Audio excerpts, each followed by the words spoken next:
Thank you lord, bless your name. प्रभु यीशु मसीह के नाम से दोस्तों आप सभी का 8वें दिन 8वें चैप्टर पे द बुक ऑफ डैनियल की स्टडी पर आप सभी का बेहद बेहद स्वागत है। आशा करता हूं कि आप लोग खैरियत से हैं, सलामत हैं और मेरे यीशु मसीह ने आपको सुरक्षित रखा है। दोस्तों बहुत उत्साहित हूं आज के चैप्टर को लेकर, क्योंकि जैसे मैंने कल कहा था अब टोटल डायमेंशन चेंज हो चुका है डैनियल की पुस्तक का। पहले 6वें अध्याय, माफ करें, पहले 6 अध्याय पूरा डिफरेंट है, 1 से लेकर आपका 6वां अध्याय तक, और फिर 7 से लेकर 12 अध्याय तक टोटल डिफरेंट है। ये आपको बताते आ रहे हैं और आशा करता हूं कि आप लोग उसको समझ रहे होंगे। अब कल यानी कि बीता हुआ दिन यस्टरडे हमने पहला भाग का पहला चैप्टर यानी कि 7वां अध्याय हमने शुरू करा था और आज 8वां दिन है और 8वां चैप्टर है और इसके ऊपर आज अद्भुत चीजें, जैसे मैंने डाला था फेसबुक में, अद्भुत चीजें आपके बीच में रखने जा रहा हूं, जिसके लिए मैं बहुत उत्साहित हूं और उम्मीद रखता हूं कि आप लोग भी वहां से उत्साहित होंगे। चलिए शुरुआत की जो चीजें होती हैं, जैसे कि आवाज ठीक है नीचे टाइप करके बता दें, सिर्फ फेसबुक वाले, यूट्यूब वाले नहीं बताएं, क्योंकि आप लोगों के लिए तो हम ऑलरेडी अपलोडेड वीडियो होता है, तो आप लोग नीचे टाइप करने की जरूरत नहीं है या कॉमेंट्स में डालने की जरूरत नहीं है। लेकिन फेसबुक वाले अभी जो देख रहे हैं करंट लाइव, आप लोग जरूर बता दें आवाज कैसी है, विजुअल अभी तक कैसा आ रहा है, और सब कुछ अगर ठीक है तो मैं यहां से आगे बढ़ना चाहूंगा। साथ ही साथ आप लोग जिस कंट्री से, जिस देश से, राज्य से, राष्ट्र से देख रहे हैं, वो सारी मालूमात भी आप लोग हमें जरूर बताएं कमेंट्स बॉक्स में कि कहां से देख रहे हैं, ताकि आपका हाथ भी चलता रहे और आप अपनी प्रतिक्रिया देते रहें। लेकिन जब स्टडी शुरू हो जाता है तो आपका फोकस जो है वो सिर्फ स्टडी पर होना चाहिए। साथ ही साथ दोस्तों आपको यह भी पता है कि बहुत सारे कमेंट्स जो हैं अविश्वासी लोग करते हैं, हालांकि अभी कम हो गया है, लेकिन आप उनकी तरफ ध्यान नहीं देना है और आपको जो है फोकस रहना है टीचिंग के ऊपर। उम्मीद करता हूं कि आप लोग ये बात को समझ गए होंगे। नाउ साथ ही साथ आप कहां से हैं, मतलब मेरी कलीसिया से हैं जिसका नाम है ग्रेस मिनिस्ट्री। मेरी कलीसिया से मतलब होता है, क्योंकि बहुत सारी कलीसिया है तो उसमें कॉन्टेक्स्ट को समझिए। कुछ लोग कहते हैं कि यीशु की कलीसिया, आप नहीं समझते क्या करें। सो आप ग्रेस मिनिस्ट्री मुंबई से हैं, मुंबई के बाहर जितनी कलीसिया हैं, क्या कहते हैं, जितने पास्टर्स मेरे साथ जुड़े हैं, जिनके मैं मेंटरिंग करता हूं और वो अलग अलग डिनोमिनेशन के होने के बावजूद भी मेरे मेंटरिंग में हैं या मैं उनको लीड कर रहा हूं, तो वे भी अपना उपस्थिति दर्ज कराएं।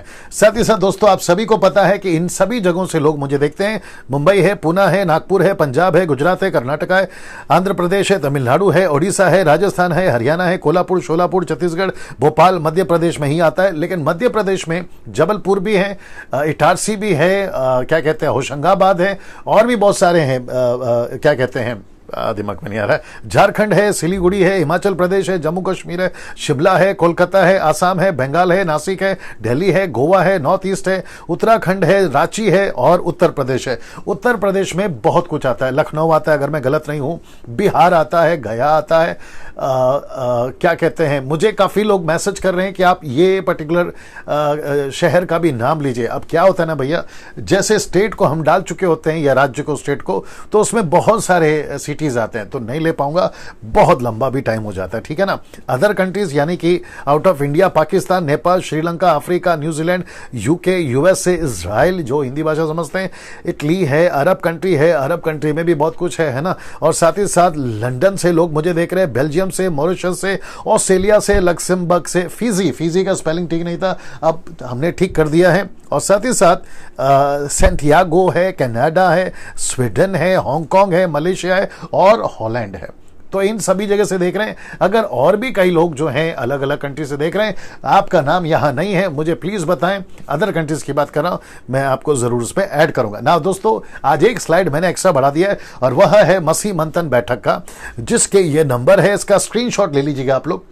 मसीह मंथन बैठक का इसका स्क्रीनशॉट ले लीजिएगा ताकि कॉल करने में आपको आसानी हो। अब मैं बताता हूं क्यों। जैसे आप लोग कल से देख रहे हैं, क्षमा करें, आप लगातार 7 दिन से और आज का 8वां दिन देख रहे हैं, हम एक मिशन पे काम कर रहे हैं, हम एक लक्ष्य को लेकर चल रहे हैं और उस मिशन और लक्ष्य में हम लाखों लोगों को जोड़ना चाहते हैं, और जिसका नाम हमने रखा है मसीह मंथन बैठक। और जैसे ही भारत में जब सब कुछ ठीक हो जाएगा तो हम जो है इसकी पहली बैठक मुंबई से करना चाहेंगे, और जिसमें मैं समझता हूं कि काफी लोगों की मुझे जरूरत है, ताकि गलत शिक्षाएं शैतानी कलीसियाएं, शैतानी शिक्षाएं, उनको कैसे रोक सके। गोलियत बनकर बहुत मार्केट में घूम रहे, लेकिन दाऊद नहीं दिख रहे। तो बहुत सारे दाऊद शायद उनको पता नहीं है कि उनकी कैपेबिलिटी क्या है, उनकी क्षमता क्या है, उनका पोटेंशियल कितना है, ताकि हम उनको निखार सके। जैसे 5 पत्थर नाले में पड़े पड़े, पानी ने उनको निखारा, वैसे ऐसे 5 पत्थर हमें चाहिए यीशु के कलीसिया की थैली में, यीशु की कलीसिया की थैली में, ताकि ये 5 पत्थर जो है गोलियत को मारने में काम आ सके, यानी गलत शिक्षाओं को। और हम जो है साथ ही साथ मैंने कल बताया था कि जितने भी युवा लोग हैं, लड़का लड़की दास दासी, आप सभी को परमेश्वर के वचन में इतने एजुकेटेड होना है, इतने मजबूत हो जाना है, ताकि परमेश्वर का राज्य को आपके जीवन काल में, जब तक मैं जिंदा हूं तब तक, आप जब तक जिंदा है, मिशन को हम पूरा होते हुए देख सके। जैसे पौलुस कहता है, मेरी दौड़ मैंने पूरी कर ली, मेरे कूच का समय आ गया, मेरा टेक ऑफ का मतलब मेरी पृथ्वी को छोड़ने का, घर को छोड़ने का समय आ गया। ऐसी रेस दौड़कर, ऐसा काम कर कर ही आप लोग जो है निश्चिंत होकर इस पृथ्वी से जाना है, जिसकी क्या कहते हैं, तसल्ली मुझे भी हो और आपको भी हो, और उस मिशन में मैं भी हूं और आपको भी जोड़ना चाहूंगा। मसीह मंथन के जितने मेंबर्स हैं, आप लोग भी जानते हैं हम किस मिशन के साथ चल रहे हैं। तो ये नंबर आपको दिया जा रहा है ताकि आप लोग मसीह मंथन के जो एडमिन्स हैं इनको कॉल कर सकें। सुबह 10 से रात को 9 बजे तक ही करना है, और अभी नहीं करना क्योंकि अभी तो सब लोग लाइव हैं, तो कल से सुबह से कर देना। और इनको कहना कि आपको व्हाट्सएप में ग्रुप में ज्वाइन करें। अभी तक मैं आपको बता दूं कि मसीह मंथन बैठक व्हाट्सएप ग्रुप में कम से कम 1000 से भी ज्यादा लोग अब तक जुड़ चुके हैं, पूरे भारत से, अदर कंट्री से भी हैं। अच्छा, अदर कंट्री से भी लोगों का स्वागत है, आप लोग जुड़ सकते हैं। आपका जो भी सपोर्ट मिलना चाहे हमको दीजिएगा, ताकि हम जो है इस मिशन को आगे बढ़ा सकें ना। इसको देखिए दोस्तों, अब यहां से मैं टीचिंग को शुरू कर रहा हूं, क्योंकि मुझे एक्सक्यूज मी, मुझे यहां से आपको बहुत सारी चीजें आज बतानी है ना। मुझे बता दो कितना लोग हैं जी। 1000 लोग जुड़ चुके हैं, एक्सक्यूज मी, 1000 लोग जुड़ चुके हैं। और YouTube पे आप लोग जो अपलोड वाला वीडियो देखते हैं, आपका भी बहुत स्वागत है। मैं समझता हूं कि 89,000 प्लस 200 या 300 हो गए होंगे अभी। आप सभी का स्वागत है, और मैं बहुत रिस्पॉन्सिबिलिटी के साथ आप सभी लोगों से बात कर रहा हूं। मुझे मेरा आवाज सुनाओ, कैसा दिखाई दे रहा है या सुनाई दे रहा है? जी, मैं काफी बोझ के साथ आप सभी के पास आता जी, काफी है जी। तो मैं समझता हूं कि मेरी रिस्पॉन्सिबिलिटी है कि सही शिक्षा के साथ में आपके बीच में मैं पहुंच सकूं ना। साथ ही साथ दोस्तों, अगर आप लोग मुझे संपर्क करना चाहते हैं, ये जो नंबर आपको दिखाया था, आप इनसे बात कर सकते हैं। कोई जानकारी चाहिए, ये मेरे जो व्हाट्सएप ग्रुप है मसीह मंथन के एडमिन से, आप लोग इनसे बात कर सकते हैं, ठीक है ना दोस्तों। अब यहां से मैं शुरू हो रहा हूं, और मैं सबसे पहले आपको यह दिखाना चाहता हूं, और साथ ही साथ मैं कल जो है, अभी तक हमने क्या सीखा, पहले अध्याय से लेकर 8वां अध्याय आज खत्म हो जाएगा, और कल लगेगा 9वां अध्याय। तो मैं कल आपको एक बोलते ना रीकैप, या फिर जो भी हमने सीखा है उसका जो है एक छोटा सा क्या कहते हैं, रिकॉल क्या बोलते हैं मुझे नहीं मालूम, वो सारी चीजें आपके बीच में रखूंगा, ताकि आपका दिमाग में सब चीजें फ्रेश हो जाए। लेकिन अभी जो मैं रख रहा हूं, मैं बाइबल की कुछ हिस्ट्री, कहां से कहां तक अभी हम बढ़े हैं और आगे कहां तक हम जाएंगे, वो आपके बीच में रख देता हूं। क्यों? क्योंकि उसकी वजह है चैप्टर 8, उसकी वजह है चैप्टर 8 अध्याय 8। तो उसको कनेक्ट करने के लिए आपके बीच में मैं ये करने जा रहा हूं। क्या आप लोग तैयार हैं? अगर आप लोग तैयार हैं, नीचे थंब का सिंबल, हार्ट का सिंबल, आप जैसे देना चाहो, भेजना चाहो, आमीन रिस्पॉन्स देना चाहो, आमीन का, हालेलुया का, आप दे सकते हैं, ठीक है ना। तो मैं वापस यहां से शुरू करने जा रहा हूं, और आप सभी को पूछूंगा, अगर हम लोग तैयार हैं तो मैं यहां से शुरू होता हूं नाउ। साथ ही साथ दोस्तों ये पढ़ लीजिए, लिखा है from Exodus to book of Revelation. मतलब मैंने उत्पत्ति की किताब को नहीं गिना है। उत्पत्ति की किताब को क्यों नहीं गिना है मैं आपको अभी बताऊंगा, तो आपको भी समझ में आ जाएगा। लेकिन एक्सोडस में हम पूरी पृथ्वी पर एक चीज को देखते हैं, और वो एक चीज इसके साथ में कनेक्ट होगी, और वही एक चीज लूसीफर के साथ कनेक्ट है, और वही एक चीज आपकी और मेरे साथ में कनेक्ट है। वो एक चीज क्या है आपके बीच में भी मैं रखने जा रहा हूं। तो सबसे पहले from Exodus to book of Revelation. तो यहां लिखा है कि एक बात को पहले समझना होगा, एक बात को पहले समझना होगा। आइए देखते हैं वो कौन सी बात है ना। सबसे पहले ये देख लीजिए, द बुक ऑफ एक्सोडस से लेकर रेवलेशन तक है, मैंने यहां पे रख दिया, और वहां है, बड़े ध्यान से सुनिएगा, और वहां है जो एक बात आपको समझनी है, वहां है मंदिर। जी, मंदिर। एक्सीडस से लेकर द बुक ऑफ रेवलेशन तक एक ही चीज चली है, परमेश्वर का मंदिर, परमेश्वर का मंदिर, परमेश्वर का मंदिर। आप और हम भी क्या है? परमेश्वर का मंदिर। मैं कनेक्ट करूंगा, अब इसको देखिए अगला वाला। यह है अदन की वाटिका से लेकर, रिपीट करता हूं, अदन की वाटिका से लेकर नए यरूशलेम तक, जिसको कहते हैं नया यरूशलेम, यह भी परमेश्वर का मंदिर है, जिसको कहते हैं नया यरूशलेम आने तक। बड़े ध्यान से देखिएगा स्लाइड्स के ऊपर, यहां सब ठीक दिख रहा है, बड़े ध्यान से, और अगर आता है कमेंट तो मुझे बताइए। लिखा है कि अदन की वाटिका से लेकर नए यरूशलेम तक शैतान का एक ही टारगेट है। मैं रिपीट कर दूं, शैतान का एक ही टारगेट है। कहां से कहां तक? एक्सीडस से लेकर, यानी कि निर्गमन की किताब से लेकर प्रकाशित वाक्य तक की किताब है। मैंने उत्पत्ति को नहीं गिना, मैं आपको बताऊंगा, लेकिन हम देखते हैं जी, हम देखते हैं कि शैतान का एक ही टारगेट है, और वो टारगेट कौन है? मंदिर। वो टारगेट कौन है? मंदिर। लूसीफर का टारगेट मंदिर, 23 कर दो। लूसीफर का टारगेट है मंदिर। क्या कहते हैं? एंटी क्राइस्ट का टारगेट है मंदिर। यहां तक कि यीशु मसीह का भी टारगेट है मंदिर, और आज हम सब का भी टारगेट है मंदिर। लेकिन लूसीफर का टारगेट मंदिर क्यों है? क्योंकि वो नहीं चाहता था, क्षमा करें, निर्गमन की किताब से लेकर प्रकाशित वाक्य तक और यरूशलेम आने तक उसका एक ही टारगेट है कि मंदिर को नाश किए। मंदिर को नाश करने का मतलब क्या? आपको और मुझको नाश करे, ठीक है ना? तो उसको भी याद रखिए। सो मंदिर, दिमाग में रखिएगा उसको। ना अब दोस्तों यहां पे मैं कुछ रख रहा हूं, आइए देखते क्या लिखा है। लिखा है जी, क्रिएशन से लेकर फ्लड तक, मतलब यहां से लेकर आपका जो बाढ़ आया था नूह के जमाने में, जिसको कहते हैं फ्लड, वहां से लेकर वहां तक में, क्रिएशन से लेकर फ्लड तक में, आप जानना चाहते हैं कितने साल का गैप है? 2000 वर्ष का गैप है। 2000 वर्ष का गैप है। तो पहला स्लॉट 2000 का, फिर एक्सोडस से लेकर बेबीलोन तक। बेबीलोन का मतलब क्या है? जहां पर आपका दानियल चल रहा है, जहां पर यीशु मसीह के आने से पहले 600 साल पहले का जो बेबीलोन है, जो बंदी हो गया था, और मीडो पर्शियन आकर, मादी और फरसियों ने आकर बेबीलोन से परमेश्वर के लोगों को रिहा करा, और एजरा की किताब साथ साथ लिखा है कि वापस से रीबिल्ड हुआ, वापस से मंदिर को बनाया गया। फिर वापस से यीशु के आने से पहले एक राजा ने उसको वापस से नाश किया। तो ये सारी चीजें आपके बीच में रखूंगा, लेकिन उस टाइम से लेकर अभी तक वो वापस से मंदिर नहीं बन पाया।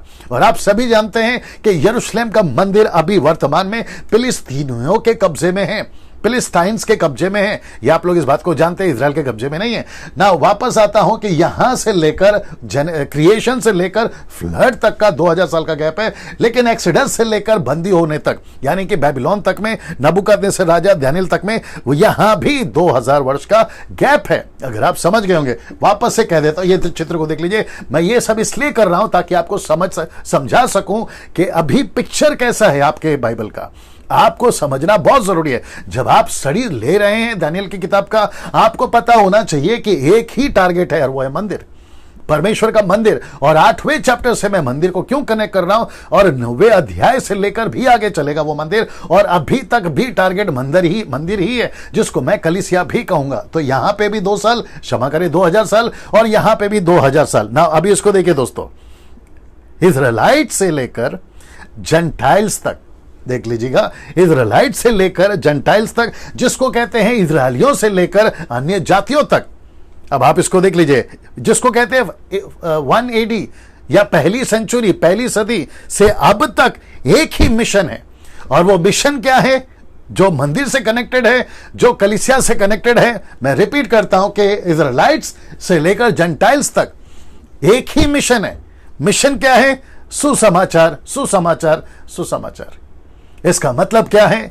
यीशु मसीह चाहता है आज की मंदिर को अगर बचाना है, आज की मंदिर यानी आप और मैं, 1 कुरिन्थियों 3:16, अगर उस मंदिर को बचाना है और मंदिर में लोगों को ऐड करना है, क्योंकि यहां से कॉन्सेप्ट चेंज हो गया और यहां पे अभी कॉन्सेप्ट आ गया। मैं कल इसको और भी जो है गहराई से और डिटेल से आपके बीच में लेकर आऊंगा। तो इसका मतलब है कि इजराइलाइट्स को परमेश्वर ने अपने लीज से हटा दिया और यीशु मसीह ने फोकस करा अन्य जातियों पर।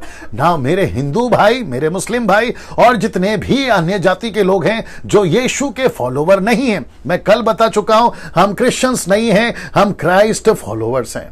मैं रिपीट कर देता हूं, हम क्रिश्चियंस नहीं हैं, हम क्राइस्ट फॉलोवर्स हैं। मैंने कल भी कहा था कि मेरी बाइबल मुझे नहीं बताती कि यीशु मसीह क्रिश्चियन का परमेश्वर है। मुझे बाइबल यह बताती है कि यीशु मसीह जो है वो सबका है, जिसके चलते जेंटाइल्स आ गए, जिसके चलते अन्य जाति आ गए। और यही वजह है कि हम प्रचार करते हैं, सड़कों पर हम इसलिए निकलते हैं, आपके घर का दरवाजा हम इसलिए खटखटाते हैं, आपके ऑफिस, स्कूल, कॉलेजेस में, आपके शोरूम में, आपका रेस्टोरेंट्स में और आपके हर गांव कस्बों में हम इसलिए पहुंचते हैं क्योंकि हमें कहा गया है कि सुसमाचार इजराइलियों से हटाकर अब सुसमाचार जो है अन्य जातियों को पहुंचाया गया है, और यह सुसमाचार ही परमेश्वर का मिशन है। तो इसका मतलब है मुझे वापस से आपको थोड़ा सा पीछे लेकर जाना होगा ताकि पिक्चर को मैं वापस से क्लियर कर दूं ना। वापस आते दोस्तों यहां पे आप लोग देख लीजिएगा, ठीक है ना। एक बात आपको समझनी बहुत जरूरी है, from Exodus to book of Revelation एक बात चल रही है, और वह है परमेश्वर का मंदिर।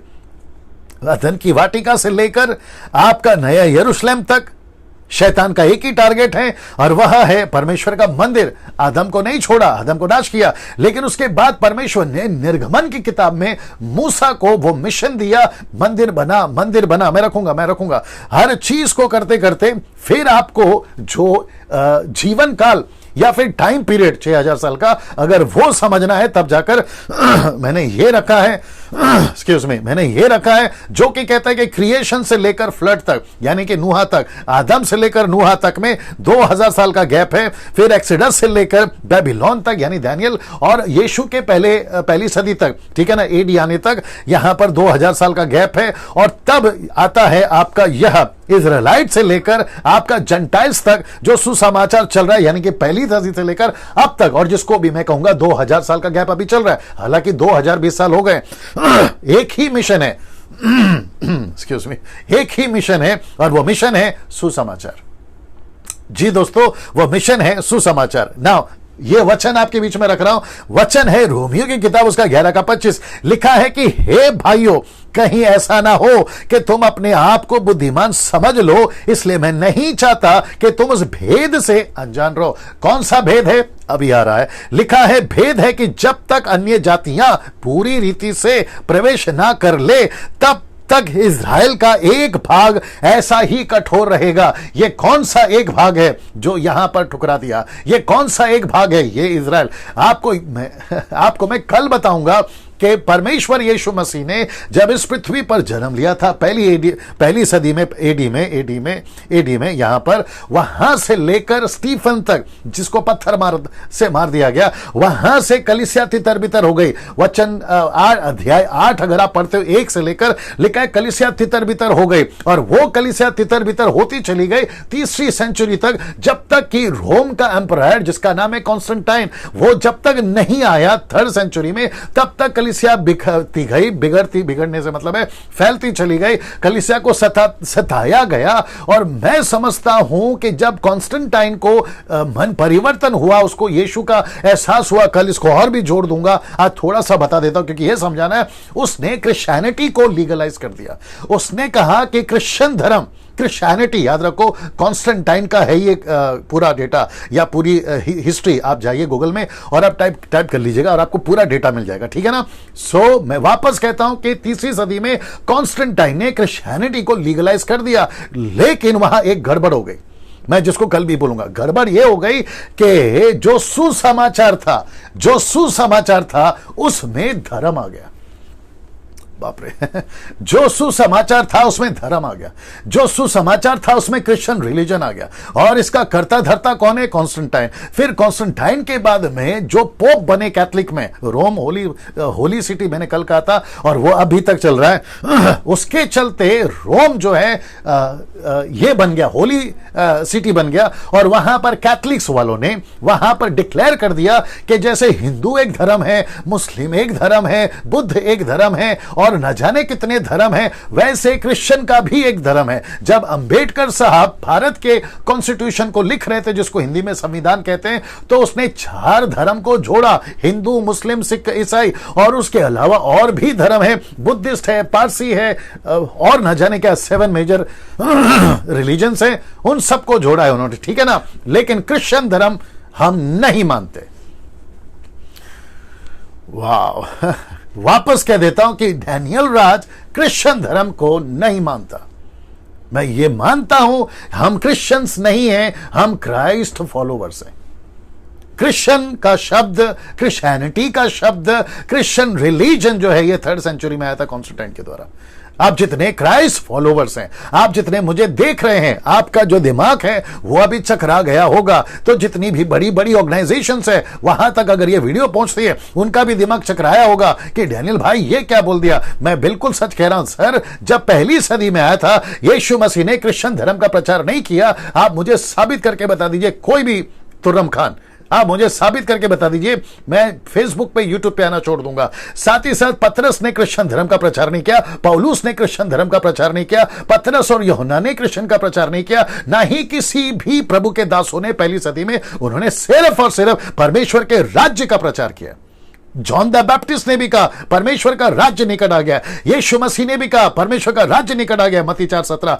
पतरस और 12 चेले और 12 चेले और 70 चेले, वो मत्ती का 9वां अध्याय हो या फिर मत्ती का 10वां अध्याय हो या लूका का 10वां अध्याय हो, यीशु ने यही कहकर भेजा कि जाओ प्रचार करो और कहो स्वर्ग का राज्य निकट आ गया, मन फिरा। और यही प्रचार प्रेरितों की किताब 2 अध्याय में पतरस ने भी करा, और यही प्रचार जो है पौलुस ने भी आगे करा। एक ने भी क्रिश्चियन धर्म का प्रचार नहीं करा। और मुझे यह एहसास हो रहा है, जब मैं आपको यह स्टडी दे रहा हूं तो मुझे पता चला है कि 3री सेंचुरी के बाद कॉन्स्टेंटाइन के टाइम से क्रिश्चियनिटी जो है वो ढीली पड़ गई। मुझे माफ करिए ये बोलने के लिए, क्रिश्चियनिटी जो है वो ढीली पड़ गई। और उसके चलते हुआ क्या कि यीशु का सुसमाचार तो मिलावट में आ गया। यीशु का सुसमाचार जिसका पौलुस ने भी जिक्र करा है गलतियों का 1 अध्याय से लेकर 6 तक में, 1 से लेकर 6 तक में, वो कहता है कि सुसमाचार बिगाड़ दिया है कुछ लोगों ने।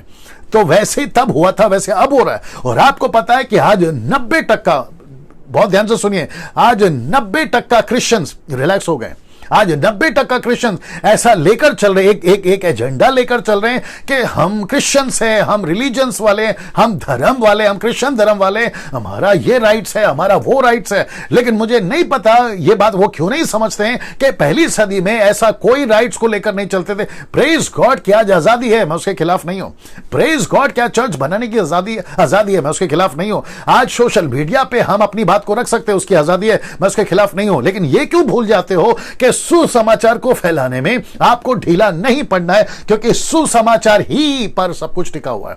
मैं आपको कनेक्ट करूंगा। और इसलिए लिखा है कि इजरायलियों का एक भाग कठोर कर दिया है, और जब तक अन्य जाति, ये वचन के हिसाब से 22 कर लेना, जब तक अन्य जाति पूरी तरह से मन नहीं फिराते तब तक जो है सुसमाचार अन्य जाति जब तक मन नहीं फिराते, इनको मौका नहीं है, इनको मौका नहीं है। मैं जब कनेक्ट करूंगा ना 70 वीक्स ऑफ द डैनियल का वो दर्शन के साथ में, और मैं आपको साथ ही कनेक्ट करूंगा 2300 डेज का, यानी कि 2300 सुबह और 2300 शाम, जो कि आपके अभी आएगा भी और कल भी आएगा। वो जो टाइम पीरियड है वो बताता है कि वो टाइम पीरियड में इजराइल को गिनती में लाया ही नहीं, इसको गिना ही नहीं गया, बल्कि इसको रोक दिया गया कि जब तक अन्य जाति पूरी तरह से प्रवेश ना करे तब तक जो है इजराइल का एक भाग कठोर रहेगा।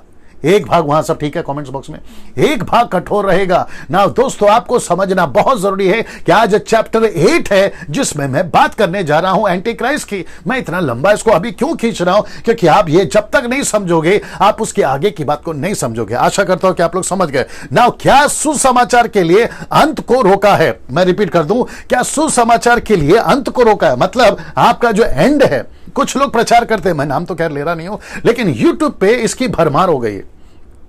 कुछ लोग कहते हैं अंत आ गया, कुछ लोग कहते हैं कि कल अंत आएगा, कुछ लोग कहते हैं कि कभी भी अंत आ सकता है। मैंने एक वीडियो बनाया था कि अंत के दिनों का बुखार, तो ऐसा बुखार है ना कईयों को लगा हुआ है। मैं प्रकाशित वाक्य की स्टडी दिया हूं, मैं अभी डैनियल की स्टडी दे रहा हूं, लेकिन आपने नोट करा होगा मैं हर बार कह रहा था, तब भी कह रहा था, अब भी कह रहा हूं कि जब तक सुसमाचार, मत्ती 24:14, जब तक सुसमाचार पूरी तरह से नहीं जाएगा। इसलिए यीशु ने क्या कहा था पता है? प्रेरितों की किताब उसका पहला अध्याय वचन 8 में उसने कहा कि जब तक पवित्र आत्मा तुम पर नहीं आएगा यरूशलेम को नहीं छोड़ना। लेकिन जैसे ही पवित्र आत्मा तुम्हें मिलेगा, यरूशलेम, यहूदिया, समारिया, पृथ्वी के छोर तक तुम चले जाना, क्योंकि अन्य जातियों को सुसमाचार सुनाना, पहुंचना बहुत जरूरी है। हाँ, सुसमाचार पहुंचना बहुत जरूरी है। सुसमाचार पहुंचना बहुत जरूरी है। यही वजह है कि सुसमाचार को पहुंचाने के लिए जाने जा रही हैं, लोग कत्ल कर रहे हैं। भारत में कुछ किस्से अभी हुए हैं 1-2 हफ्ते के अंदर, कईयों को पीटा गया है, कई नक्सलाइट ने कुछ पास्टरों को मारा गया है, उनको मार दिया गया। ये सारी चीजें चल रही है। मैं तो कहता हूं कि ये तो चिल्लर है अभी जो हो रहा है। जो पहली सदी में हुआ ना, घटनाएं घटी हैं, वो तो भयंकर हैं।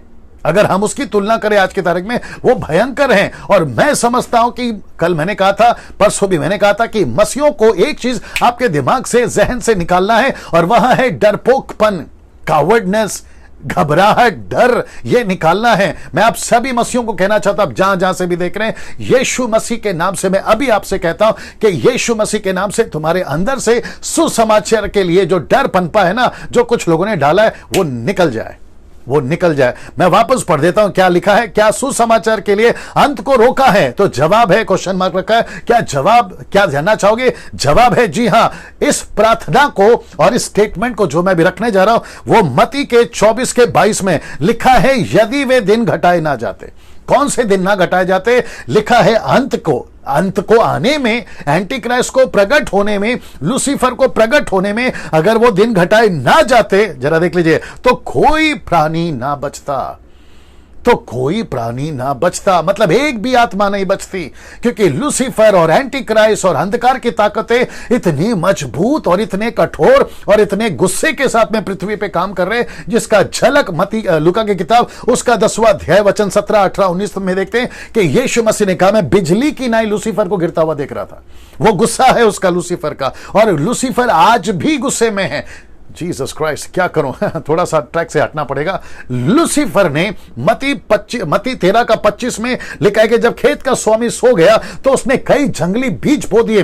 हॉलीवुड, टॉलीवुड, बॉलीवुड वो एक बीज है, पॉलिटिक्स वो एक बीज है, बिजनेस वो एक बीज है, एंटरटेनमेंट वो एक बीज है, भ्रष्टाचार वो एक बीज है, पाप का जीवन वो एक बीज है। ऐसे बहुत सारे बीज उसने संसार में बो दिए हैं, और उसको अच्छे से पता है कि मनुष्य जब तक इस चक्र में फंसा रहेगा, मुझे बिजनेसमैन बनना है, मुझे नेता बनना है, मुझे अभिनेता बनना है, मुझे ये कमाना है, मुझे वो कमाना है। इसलिए यीशु ने क्या कहा मत्ती की किताब उसका 16:26 में, उसने कहा मनुष्य सारे जगत को प्राप्त करे, अपने प्राण की हानि उठाए, उसे क्या लाभ होगा? ये शैतान का प्लान है। इसलिए लिखा है कि अगर यीशु प्रार्थना नहीं करता, अगर कुछ चुने हुए प्रार्थना नहीं करते, उसमें दानियेल भी एक है, पौलुस एक है, पतरस एक है, मैं समझता हूं कि अंत को नहीं रोका जा सकता था। इसलिए लिखा, यदि वे दिन घटाए ना जाते तो कोई प्राणी ना बचता, परंतु चुने हुओं के कारण वे दिन घटाए जाएंगे।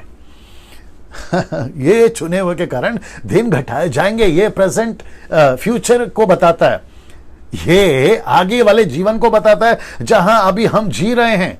आप इस बात को समझिए। तो इसका मतलब है कि सुसमाचार ने किसी को रोक के रखा है। वो किसको रोक के रखा है? अंत को। किसको रोक के रखा है? एंटी क्राइस्ट को। किसको रोक के रखा है? वो तीसरा छोटा सिंह जिसका भी मैं जिक्र करूंगा। किसको रोक के रखा है? लूसीफर को हरकत करने से। किसको रोक के रखा है? सुसमाचार के विरोध में आने वाले उन सभीयों को रोक के रखा है, ताकि सुसमाचार अन्य जाति तक पहुंचे ना। दोस्तों इसको देख लीजिए, इसको देख लीजिए। दूसरा थिस्सलुनीके 2:6-7 में मैं वापस इसको कनेक्ट कर रहा हूं। रोक के रखा है, देखिए क्या लिखा है, और अब तुम उस वस्तु को जानते हो। ये वस्तु कौन है? पवित्र आत्मा। ये वस्तु कौन है? सुसमाचार। जानते हो जो उसे रोक रही है, उस वस्तु को जानते हो जो उसे रोक रही है। उसे रोक रही है। किसको रोक रही है? अंत को। किसे रोक रही है? लूसीफर को। किसे रोक रही है? एंटी क्राइस्ट को रोक रही है। वह अपने ही समय में प्रकट हो। सी दिस कनेक्शन, ये कनेक्शन देखिए आप, उसको रोक रही है ना। फिर क्या लिखा है? क्योंकि अधर्म का भेद अब भी कार्य करता जाता है, और पर अभी एक रोकने वाला है।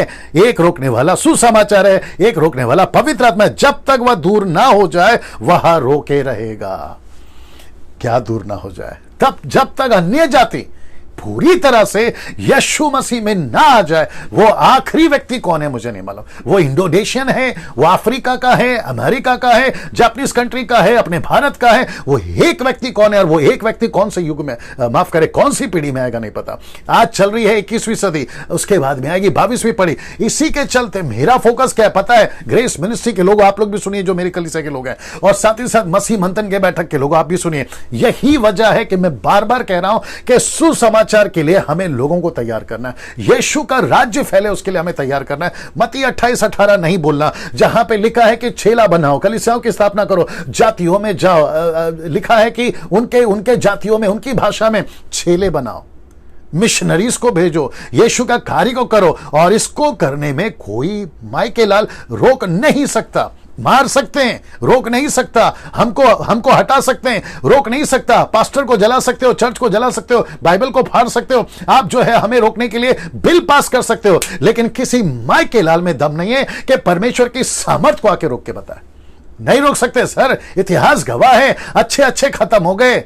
आप जो आजकल हमको धमकियां देते हो ना कि हम भारत से मसीहों को निकाल देंगे, निकाल के बता बेटा, यह बात को आपको समझना होगा। ठीक है ना, मैं वापस कहता हूं, आप हमको मत जानो, आप हमारे परमेश्वर को जानो। जिस दिन तुम हमारे परमेश्वर को जानोगे ना, तो तुम हमको जानोगे और हमको धमकियां देना बंद कर दोगे। मैं अविश्वासियों से बात कर रहा हूं इस वक्त में। दोस्तों, आप मसीह लोग इस वक्त में अपनी पीठ थपथपाइए, आप एक बहुत बड़े मिशन में। मैं कल भी कह रहा था, बहुत हो गया गाना बजा लिया, बहुत हो गया गिटार बजा लिया, बहुत हो गया गाना गा लिया, अब बहुत हो गया एंटरटेनमेंट कर लिया, आप जरा असली काम में आओ। मैं वेलकम करता हूं आपका। मैं मुंबई, पूना, नागपुर, पंजाब, गुजरात, साउथ, नॉर्थ, उन सब का स्वागत करता हूं। आइए यीशु मसीह के लिए एक ऐसा जीवन जिए, एक ऐसा चुनौतीपूर्ण जीवन जिए जिसका चैलेंज यीशु मसीह, पौलुस और पतरस वक्त रहते रहते करते गए हैं। मैंने कल भी कहा था, रात आने वाली काम नहीं कर सकते, अभी दिन है जिसमें हमें काम करना है। जैसी भी परिस्थिति हो, कोरोना वायरस हो, लॉकडाउन हो, या फिर आने वाले दिनों में और भी कई भयंकर बातें हो, लेकिन यीशु का सुसमाचार नहीं रुकना चाहिए, क्योंकि यीशु मसीह ने किसी को रोक के रखा है। अंत को रोक के रखा है, एंटी क्राइस्ट को रोक के रखा है, लूसीफर को। जितने लोगों को समझ में आ रही है, आप अपना अपना नीचे जो है टाइप कर दीजिए जैसा आपको ठीक लगा ना। दोस्तों, इसको देखिए, अदन की वाटिका हो, मूसा का तंबू हो, सुलेमान का मंदिर हो, रीबिल्ड मंदिर हो, एजरा साथ साथ में, जो कि दानियल के बाद, एजरा की किताब साथ साथ कहता है कि दानियल के बाद में मीडो एंड पर्शियन, मादी और फरसियों ने बेबीलोन में जो बंदी थे उनको निकाल कर वापस से मंदिर बनवाया, और फिर वापस से वो मंदिर किसने नाश किया मैं वो भी बताऊंगा। 175 171 में मैं बताऊंगा आपको, नाश किया।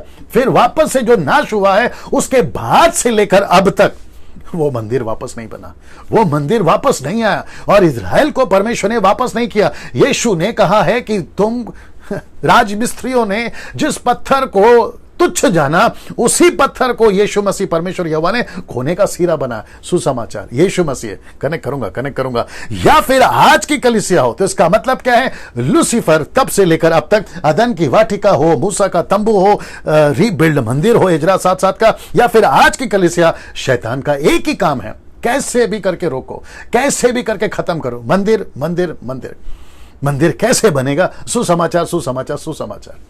ओल्ड टेस्टमेंट का कॉन्सेप्ट अलग है, न्यू टेस्टमेंट का कॉन्सेप्ट अलग है, लेकिन एक ही चीज लेके चल रहे, मंदिर। आई hope you got the point. अब यहां से क्या आप तैयार हैं? वाह, क्या आप यहां से तैयार हैं? आइए आपको सबसे पहले यह याद दिला दूं कि दानियेल की जो भविष्यवाणियां हैं, प्रोफेसीज फुलफिलमेंट, उसके 3 कॉन्सेप्ट है या 3 थियरीज हैं। सबसे पहला है प्राइमरी, दूसरा है आपका सेकेंडरी, और तीसरा है फाइनल। तो जब भी दानियल कोई प्रोफेसी, कोई दर्शन, कोई भी सपना बताता देखता है, तो वह उसके जीवन काल में घटा होना चाहिए, जैसे कि नबूकदनेस्सर का और बेलशस्सर का पूरा घटना उसके जीवन काल में घटा। सेकेंडरी का मतलब है कि उसके 200-300 साल बाद में घटी है, लेकिन फाइनल का मतलब है आज की बात में। तो दानियल को 3 एंगल से जो है दर्शन, स्वप्न, भविष्यवाणी बताया गया। तो जब आप लोग पढ़ते हैं the book of Daniel chapter 1 to 12, आपको ये 3 चीजों को दिमाग में रख के पढ़ना है। आई hope you got the answer. Now दोस्तों, अब इसको देख लीजिए, ये बहुत इंटरेस्टिंग है। यहां सब ठीक चल रहा है? कमेंट बॉक्स में सब ठीक चल रहा है? ओके। नाउ दोस्तों, जब सबसे पहला दानियल ने दर्शन देखा, वो चाहे बेबीलोन हो, वो चाहे मीदो पर्शियन हो, वो चाहे ग्रीस हो, वो रोम हो, तो उसने ऐसे देखा, जिसको कहते हैं मेटल के रूप में देखा। मेटल का मतलब है सोना, चांदी, पीतल, लोहा। ऐसे देखा, जिसका मैं समझता हूं कि जब हम इसको देखते हैं, कैसे बताऊं, अब लेवल चेंज हो रहा है, मुझे वो बताना है आपको। अब लेवल चेंज हो रहा है, तो पहले मेटल आता है, लोहा, माफ करें, सोना, चांदी, पीतल, लोहा। इसका मतलब क्या है? ये सब एक जगह पे हैं, ये सब एक जगह पे रहकर अपने टेरिटरी को बना रहे थे, ये सब जगह नहीं फैले। फिर उसके बाद में ये जानवर आ गए, जिसकी स्पीड है, किसी को विंग्स है, किसी को खतरनाक बताया, किसी को खूंखार बताया। अब यहां से अभी दृश्य चेंज हो रहा है। अब यहां पे क्या हो रहा है पता है? इनकी जो है ना उड़ान बढ़ रही है, अब इनका फैलना बढ़ रहा है। वापस कहता हूं, एक जगह पे थे, अब यहां पर ये फैल रहे हैं, किसी की तेज दी गई है, किसी को उड़ने दिया गया है। लेकिन अब जो मैं रख रहा हूं, ये भी रख देता हूं, ये आ गया आपका रेवलेशन वाला, चैप्टर 13 वाला आ गया। यहां पर भी आप देख लीजिए, अब यहां स्टैचू नहीं है, लेकिन ये जानवर है। लेकिन अब दानियल की किताब 2 अध्याय 7वां अध्याय, रेवलेशन का 13, अब यहां सिंगों पर जोर हो रहा है। सिंग, हॉर्न्स, सिंग, उस पर जोर हो रहा है। अब आप देखिए, वापस से बता देता हूं। स्टैचूज थे पहले, फिर उसके बाद में आपका जानवर आ गए, जिसको पंख है, जिसको स्पीड है, खुखार है, तेजी है। लेकिन अब चेंज हो गया है, अब आ गया है सिंगो, हॉर्न्स, ये आ गए। ऐसा क्यों? क्योंकि चैप्टर 8 3 प्रकार के सिंगों के बारे में बताता है, या सिंह के बारे में बताता है, 3 प्रकार का। वाह! अब सिंह का मतलब क्या है, मैं प्रकाशित वाक्य की किताब में बता चुका हूं, मैं आप वापस बता देता हूं। सिंह का मतलब है अथॉरिटी, सिंह का मतलब है पावर। तो ये जहां जहां पहुंचते हैं, ये वहां पर पावर हासिल कर लेते हैं।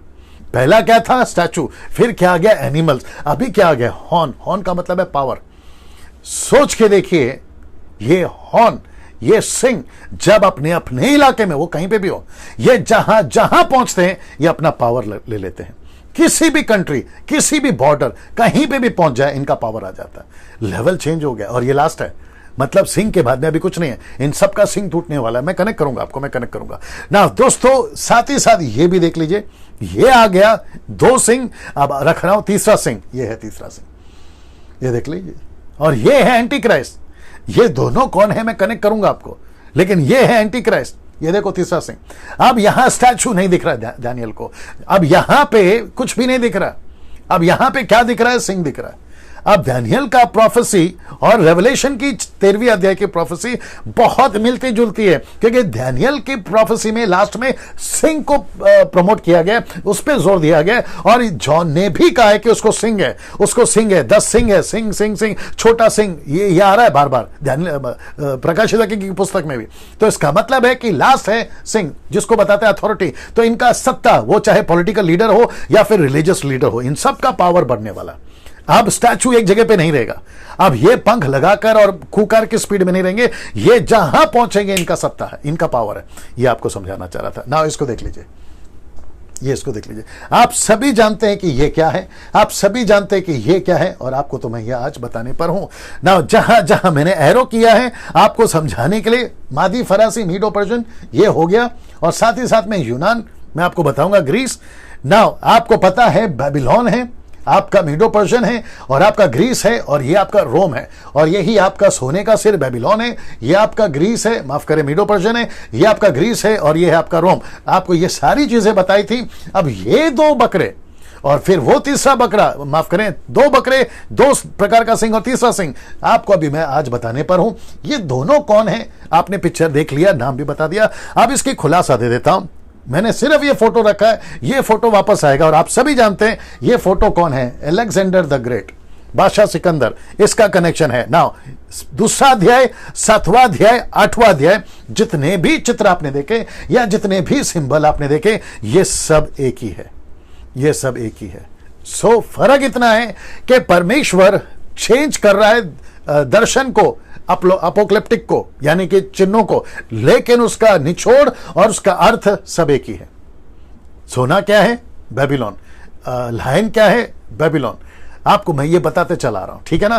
तो ये सब एक है। अब यहां से वक्त को भी ध्यान रखना है। अब यहां से सबसे पहला वचन आपके बीच में रखने जा रहा हूं, जो दर्शन दानियल ने देखा, जो सपने दानियल ने देखा, मैं वो रखने जा रहा हूं। लिखा है, उपरोक्त दर्शन के बाद मुझ दानियल को राजा बेलशस्सर के राजकाल के 3रे वर्ष में एक दर्शन दिखाई दिया।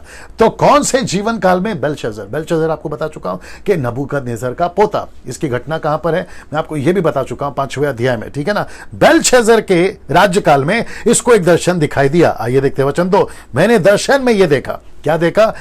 लिखा है कि एलाम प्रदेश के राजधानी शूशन नागढ़ में मैं हूं, यह मैंने दर्शन में देखा। उसके बाद मैंने देखा कि मैं उल्हे नाम नदी के किनारे खड़ा हूं। यह मीडो पर्जन का राज आ चुका है, यानी कि मादी फरसियों का राज आ चुका है। और दानियल यहां पर एक राजकाल कार्य में जो है स्थगित किया गया था, और यह ऑलरेडी राजा के अधिकार से ऑलरेडी यहां पर काम कर रहा था। तो ऐसे टहलते टहलते काम करते करते लिखा है कि नदी के किनारे, उले नदी के किनारे उसने ये दर्शन को देखा। वचन 3, मैंने दृष्टि की, ऊपर दृष्टि की, मैंने कुछ देखा। ऊपर क्या देखा? तो देखा कि नदी के तट पर एक मेढ़ा खड़ा है। उसके 2 सिंग हैं, मैं फोटो दिखाऊंगा। ये दोनों सिंग बड़े बड़े थे, पर एक सिंग दूसरे सिंग से थोड़ा बड़ा, ज्यादा बड़ा था। जो सिंग बड़ा था वह छोटे सिंग के बाद निकला। जो बड़ा था वो छोटे सिंह के बाद निकला। तो छोटा सिंह है मादी और बड़ा सिंह है फारसी, मीडो पर्शियन। मीडो छोटा है, पर्शियन बड़ा है। ये भी आपको बता देता हूं, फोटो देख लीजिएगा जी। दिखा दो, क्या दिखा रहा था वो? कितने हैं? ओके, 1600 लोग अभी तक जुड़े हैं। उन सभी 1600 लोगों से कहना चाहता हूं, शायद आप लोग लेट जुड़े हैं, किसी भी नेगेटिव कमेंट्स को रिप्लाई नहीं देना है। वो हमारी टीम यहां पे काम कर रही है।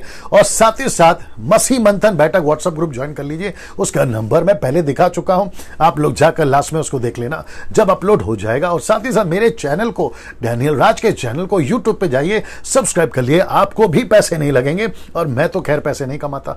सो ये आपको अभी बता देता हूं जो पहले बता रहा था ना। दोस्तों, ये हो गया मीडो पर्शियन आपके बीच में। मैं अभी बताने जा रहा हूं वचन 4, मैंने देखा कि मेढ़े ने पश्चिम, उत्तर, दक्षिण दिशाओं में आक्रमण कर दिया, लड़ाई की घोषणा कर दी। उसके सामने कोई पशु नहीं टिक पा रहा था। मीडो पर्शियन के सामने, मादी फरसियों के सामने कोई नहीं टिक पा रहा था। उसके हाथ से बचाने वाला कोई ना था।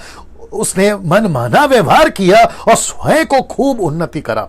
और ये छोटा सा एरो है जो कि बताता है कि आपका नॉर्थ है, वेस्ट है और साउथ है। यहां से आकर ये मीडो पर्शियन ने, मादी फरोसियों ने आक्रमण करना शुरू किया। ये आपको थोड़ा सा समझाने के लिए मैंने मैप रखा है, ठीक है ना। दोस्तों, अब आ रहा है वचन 5। जब उस पर विचार कर ही रहा था, किस पर? ये 2 सिंग वाले क्या कहते हैं, मेढ़ों पर मैं विचार कर ही रहा था, तो अचानक से उसने कुछ और देखा। तो मैंने क्या देखा कि एक बकरा, जिसको इंग्लिश में कहते हैं ही गोट, ही मतलब पुरुष, ही गोट, ठीक है ना। जब मैंने विचार कर देखा तो मैंने देखा कि एक बकरा पश्चिम दिशा से आया, वेस्टर्न, पश्चिम दिशा से आया। उसने भूमि को स्पर्श किए बिना ही, याद रखो, भूमि पर स्पर्श किए बिना ही, यह बताता है उसकी स्पीड। मैं रखूंगा फोटो। समस्त पृथ्वी की परिक्रमा की, मतलब पूरी पृथ्वी पर इसने ट्रैवल किया।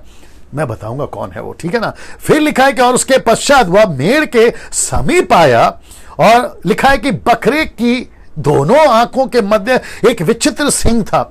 बकरे के दोनों आंखों के मध्य एक विचित्र सिंह था। मैं उसको भी कनेक्ट करूंगा, ये पहले आप देख लीजिएगा।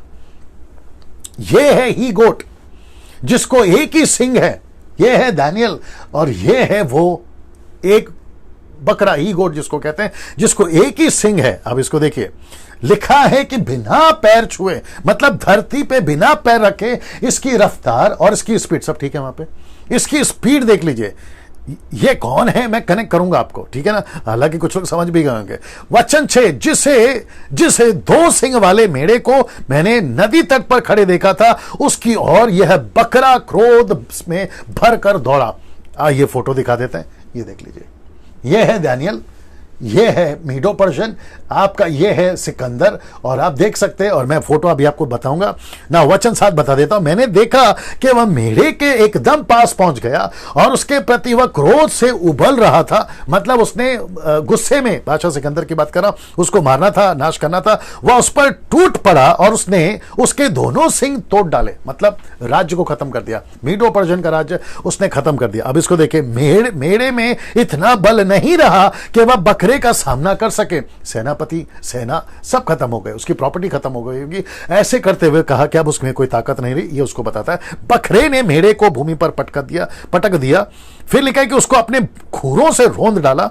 बकरे के हाथ से उस मेढ़े को बचाने वाला कोई ना था। क्यों? क्योंकि बादशाह सिकंदर का दबदबा ही ऐसा था। फोटो दिखा देता हूं पहले, ये देख लीजिए। ये है सिकंदर, ये है ही गोट जिसको कहते हैं बकरा, ये है मेढ़ा जो कि मीडो पर्शियन को बताता है, मादी और फरसियों को बताता है। अब जरा एरो देख लीजिए कहां कहां रखा है। ये है अलेक्जेंडर द ग्रेट यानी बकरा, और यह है आपका मीडो पर्शियन यानी कि मेढ़ा। चैप्टर 8 का ये खुलासा अभी तक का, तीसरा हॉर्न आना बाकी है। सो दोस्तों और विश्वासियों, और आप जो अभी न्यू कमर्स हैं, आप जब बाइबल को पढ़ते हैं तो जैसे मैं शुरू से कह रहा हूं, प्रकाशित वाक्य की पुस्तक से कह रहा हूं, सब कुछ चिन्ह में बताया जाता है, एपोक्लिप्टिक जिसको कहते हैं, साथ ही साथ सिंबॉलिक है। तो जब आप बकरा पढ़ रहे हैं तो ये बकरे में आपको किंग अलेक्जेंडर दिख रहा है। अब आप सोच के देखिए परमेश्वर कितना सटीक, कितना एक्यूरेट और कितना स्पष्ट है, कौन सा राजा कब आएगा, वो राजा का नाम क्या होगा, वो राजा का चिन्ह क्या होगा, अपोक्लिप्टिक की बात में बताते हुए दृष्टांत के रूप में एक एक चीज को क्लियर कर रहा है। Can you believe this? आप कुछ मूर्ख लोग हैं जो कहते हैं इनकी बाइबल करप्ट हो गई है।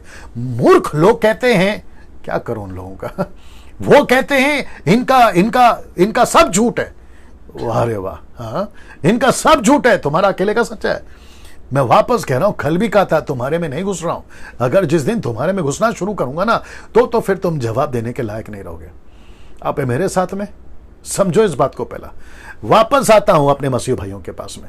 दोस्तों जब आप बाइबल पढ़ते हैं, वो चाहे दानियल की पुस्तक हो, वो चाहे रेवलेशन की पुस्तक हो, वो यीशु की 4 किताबें हो, बीज बोने का दृष्टांत, राई का दाना, पहाड़, जमीन पे छुपा हुआ खजाना, या पत्थर या हीरा, सुअर और कुत्तों के आगे, ये सब अपोक्लिप्टिक है, ये सब दृष्टांत और चिन्ह के रूप में है, सिंबॉलिक है। तो जब आप पढ़ते हैं तो पवित्र आत्मा से मदद मांगिए। जब आप पढ़ते हैं तो पवित्र आत्मा से मदद मांगिए। मेरी टीम बता रही है कि इस वक्त में 1700 लोग देख रहे हैं, 1700। मैं उन सभियों का धन्यवाद देता हूं। खूब शेयर करिए। अरे हाँ, और एक बताना भूल गया, कमेंट बॉक्स में सब ठीक है दोस्तों? आप लोग क्योंकि अभी बड़ी तादाद में सब आ गए हैं, आपका तो पहला स्वागत है, ठीक है ना। अच्छा, मुझे ऐसा लगता है कि जब 12 दिन समाप्त हो जाएंगे, या फिर बीच में भी आप लोग कर सकते हैं, पूरे दिन भर में सिर्फ शाम का टाइम छोड़कर, और खास करके सैटरडे संडे कर सकते हैं। मुझे ऐसा किसी ने बताया और वो लोग कर भी रहे हैं और करने पर भी हैं।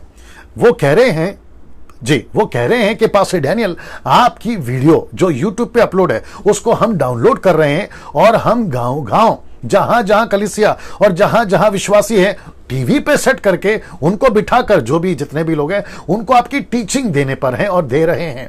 तो मुझे लगा आप लोग ऐसा कर सकते हैं। द बुक ऑफ रेवलेशन की, जो कि मुझे लगता है 10 दिन का टीचिंग है, टोटल 22 चैप्टर के ऊपर मैंने बात किया है। आप एक एक दिन का वीडियो को डाउनलोड करके, टीवी पे सेट करके, आप अपने चर्च में, गांव के अंदर, गलियों में, मोहल्लों में, आप जैसे करना चाहें, आपको उसकी छूट है, आप कर सकते हैं। और अगर आप ऐसा करते हैं तो उसकी आप दूसरा भी कर सकते हैं। वो करते करते आप लाइव आ जाइए, लाइव आ जाइए, आपके वॉल से लाइव आ जाइए, आपके क्या कहते हैं उसको, पेज से, और आप ऐसा कर सकते हैं, उसमें कोई दिक्कत नहीं है। मेरा मकसद यही है कि सुसमाचार, परमेश्वर की खरी शिक्षा जितनी पहुंच सके वो आप लोग कर सकते हैं। तो आपको इसकी छूट है, मैं रिक्वेस्ट करता हूं आप लोग जरूर करें। उससे क्या होगा, खाली बैठने से अच्छा है, आपको नहीं प्रचार करना है, आपको केवल सेट करना है, लाइव आ जाना है, आपको जैसा ठीक लगे, और मेरी वीडियो प्ले कर देना, दैट्स इट। और वो 1 घंटा 1.5 घंटे की जो टीचिंग है उनको भी मिलेगी, और साथ ही साथ आपके वॉल से और आपके पेज से जिन्होंने मुझे अभी तक नहीं देखा वो भी देख लेंगे। तो प्रभु का राज्य बढ़ेगा ना। चलिए, तो ये आपको समझ में आ गया। ये है बादशाह सिकंदर, और ये है मीडो पर्शियन, ये है ग्रीस, और ये है मीडो पर्शियन। बकरा कौन है, मेढ़ा कौन है, मैं आपको बता चुका हूं ना। वचन 8 आपके बीच में रखने जा रहा हूं। लिखता है कि अब बकरा अत्यंत शक्तिमान हो गया, शक्ति संपन्न हो गया, माफ करें। अब बकरा जो है अत्याधिक शक्ति संपन्न हो गया। बड़ा कठिन हिंदी है, बर्दाश्त करिए। पर जब वह अपनी शक्ति के शिखर पर था, शिखर पर था मतलब पूरी दुनिया, इतिहास गवाह है ना, किंग अलेक्जेंडर के बारे में इतिहास गवाह है, उसने पूरी दुनिया पे राज करा। और जब वो मरा, एक लगभग जो मुझे एवरेज मिला 33 या 34 या 35 या 36 की उम्र में मर गया। दारू पी के मर गया, बीमार होके मर गया, उसको सदमा आ गया कि अभी क्या बचा है जीतने के लिए। और मुझे लगता है कि यीशु मसीह जब डायलॉग मार रहे थे ना, मत्ती 16:26 में, पूरी दुनिया को जीता, जान को गवाया, क्या फायदा। तो यीशु के दिमाग में ये भी होगा, ये आदमी भी होगा जिसका नाम है सिकंदर, ठीक है ना। दोस्तों, बकरा अत्यधिक शक्ति संपन्न हो गया, पर जब वह अपनी शक्ति के शिखर पर था तब उसका बड़ा सिंह टूट गया। मैं आपको बताऊंगा बड़ा सिंह टूट गया इसका मतलब क्या है, मैं बताऊंगा। और उसके स्थान पर 4 विचित्र सिंह उगाए, 4 विचित्र सिंह उगाए। फिर कहता है कि वे आकाश के चारों दिशाओं की ओर बढ़ने लगे। अब ये क्या है तो क्लियर करता हूं। तो सबसे पहला स्टार, स्टार का मतलब है कि जो वचन पीछे देखा उसका मैं खुलासा करने जा रहा। तब उसका बड़ा सिंह टूट गया, उसके स्थान पर 4 विचित्र सिंह उगा। ये क्या चीज है, सिंह टूट गया और ये 4 सिंह उतर आए। अब जरा तैयार हो जाइए, बड़ा मजा आएगा, ठीक है ना। लिखा है कि सिंह टूट गया, तो सिंह टूट गया इसका मतलब क्या है, इसका मतलब है कि बादशाह सिकंदर मर गया। बादशाह सिकंदर 36 की उम्र में मर गया। सिंह टूट गया, मर गया। सिंह टूट गया मतलब मर गया। किंग अलेक्जेंडर मर गया, ये खुद से मर गया, इसको किसी राजा ने नहीं मारा, ये खुद से मर गया। इतिहास गवाह है, बीमारी से मरा, कैसे मरा, मर गया, ठीक है ना, ये मर गया। अब वो 4 सिंह क्या है, ये 4 सिंह कौन है, ये 4 सिंह बादशाह सिकंदर के कर्नल या बादशाह सिकंदर के जनरल, या फिर जिसने इसके अपने लीडर को जो साउथ, उत्तर दक्षिण पूर्व पश्चिम ईस्ट वेस्ट नॉर्थ साउथ में जो बनाकर रखे थे ना, ये उनको देकर दिया था। उसके कई समयों के बाद में बादशाह सिकंदर के 4 लोग, जो कि अभी आपने वचन को सुना कि 4 विचित्र सिंह उगाए जो चारों दिशाओं में बढ़ने लगे, चारों दिशाओं में। तो ये 4 सिंह कौन है मैं आपके बीच में रखने जा रहा हूं, और वह है यह, ये देख लीजिए, वह है यह। तो सबसे पहला है सिलाकस, लेस्मियकस, फिर कैसेंडर और यह टोलोमी। ये जो है ये नाम देख लीजिए, और ये है अलेक्जेंडर, ये बकरा, और ये 4 सिंह उतर आए, उगाए, क्योंकि एक सिंह टूट गया मतलब बादशाह सिकंदर मर गया। अभी बादशाह सिकंदर यहां पर नहीं है, ये चारों दिशाओं में फैल गए, और एशिया माइनर में, फिर सीरिया बेबीलोन है, फिर इजिप्ट जूडा है, और फिर ये जो है आपका ग्रीस में, ये सब फैल गए। ये चित्र देख लीजिए, कुछ सेकंड तक रख रहा हूं जी। नाउ एक और चीज जो कि मैं ऐड करूंगा, सेलेकस यहां से निकला एंटी क्राइस्ट, इसमें से निकला। अब यहां से एक सिंह में से मैंने कहा ना टोटल 3 सिंह की बात बताऊंगा। एक हो गया बादशाह सिकंदर, दूसरा हो गया मीडो पर्शियन 2 सिंह वाला। अब ये जो 4 उसके जनरल है, किसके, बादशाह सिकंदर के, लेकिन इसमें से सेलेकस में से एक सिंह निकलेगा, मैं आपको बताऊंगा कौन है वो। वचन 9 को पहले देखते हैं, लिखा है कि इन चारों सिंहों में से एक सिंह, एक छोटा सिंह निकला, हॉर्न, लिटिल हॉर्न निकला, वह दक्षिण पूर्व और हमारे वैभव संपन्न देश की और बढ़ता गया, अत्यंत शक्तिशाली बन गया, अत्यंत शक्तिशाली बन गया। कौन सा सिंह, छोटा सिंह। मैं कनेक्ट कर रहा हूं छोटा सिंह कौन है ना। छोटा सिंह जब मैं कह रहा हूं तो यहां पे 2 थियरी है। अब ये व्यक्ति कौन है ये आपको पहले ही पता चल गया। अब वापस कहता हूं कि दानियेल की प्रोफेसी को एक है प्राइमरी, दूसरा है सेकेंडरी, और तीसरा है फाइनल। तो ये है सेकेंडरी, वो भी बता देता हूं। यहां 2 तरह से इस भविष्यवाणी को समझना होगा। तो ये प्रोफेसी मतलब ये जो बंदा है ये सेकेंडरी पे है, और ये जो बंदा है एंटी क्राइस्ट ये फाइनल पे है, ये आपको समझना होगा। और जिसके चलते जब मैं स्टडी कर रहा था तो मुझे पता चला कि ये जो व्यक्ति है जिसका नाम है एंटीक्योस एपिम्फिन्स 170 बीसी में यह आता है एंटियोकस, एंटियोकस, ठीक है ना। इसका प्रोनाउंसिएशन यही करा था ना हम लोगों ने, हाँ नहीं ये वाला एपिफेंस। ओके, आप लोग देख लीजिए, सितंबर 6 175 बीसी टू दिसंबर 25 164 बीसी, मतलब यीशु के 150 या 75 साल पहले यह व्यक्ति आया था। अब आप जानना चाहोगे, हिस्ट्री गवाह है, गूगल पे टाइप कर लीजिए मिल जाएगा। एंटियोकस ने एंटी क्राइस्ट की तरह राज करा यीशु के 175 साल पहले, एंटी क्राइस्ट की तरह, मतलब लूसीफर की तरह, एंटी क्राइस्ट की तरह। इसने क्या करा पता है, मंदिर यानी कि परमेश्वर का मंदिर जो वापस से रीबिल्ड हुआ था एजरा 7:7 में, ये सब हिस्ट्री है, आप लोग स्टडी कर लीजिएगा, पता चल जाएगा, बट मैंने करके रखा है इसलिए आपके बीच में आ रहा हूं। वापस से जो मंदिर रीबिल्ड हुआ था उसमें जाकर, उसमें बैठकर उसने परमेश्वर के सारे भक्तियों को भंग करा, उसने बीच में आराधना रोक दी, उसने अपना पैटर्न लेकर आया, उसने जंगली सुअरों को उसमें डाल दिया, और उसने वहां पर जानवरों का क्या कहते हैं, इसलिए आपको याद होगा यीशु मसीह ने क्या कहा, परमेश्वर का घर को तुमने डाकुओं का अड्डा बना दिया। इससे कनेक्ट कर लीजिए आप लूका की किताब 19वां अध्याय वचन अगर आप पढ़ोगे ना 38-40 से ऐसे आगे पढ़ोगे तो लिखा है कि वह डाकुओं का अड्डा कैसे बन गया, वहां पर जानवर कैसे आ गए, वहां कबूतर खाने कैसे आ गए। आप कनेक्ट कर लो। अब आप इसका मतलब है कि जो मंदिर इजरा की किताब साथ साथ में रीबिल्ड हुआ था मीडियो एंड पर्शियन की वजह से, जो कि दर्शन दानियल भी देख रहा था, मंदिर कब बनेगा, मैं कल कनेक्ट करूंगा इसको और भी, मंदिर कब बनेगा, मंदिर बना, वापस से बना, वापस कह रहा हूं मंदिर आ रहा है बीच में, देख लो मंदिर बना, लेकिन इसने उसको पूरी तरह से नाश किया। और आपको पता है कि खतना करना, सर्कमसेंसेस, खतना, जो कि मूसा का नियम था, परमेश्वर का नियम था, ओल्ड टेस्टमेंट की बात कर रहा हूं, यह करने नहीं देता था। यह सबत की विधि को उनको, आज का तो खैर छोड़ ही दो, सबत की विधि को करने नहीं देता था। और ऐसा भयंकर टॉर्चर किया जिसका नाम है एंटियोकस, भयंकर तांडव मचाया 170 बीसी में, 170 बीसी में। तो अब ये कौन सी प्रोफेसी है दानियल की, इसको कहते हैं सेकेंडरी। अब आ रहा है फाइनल, क्योंकि इसके हिसाब से 7 सप्ताह नहीं पूरे होते, 70 वीक्स यहां पूरे नहीं होते। साथ ही साथ 2300 days and 2000 days means morning and evening, जिसको अभी मैं बताऊंगा वचन 13 और 14 में, वो इसके साथ में मैच नहीं होते।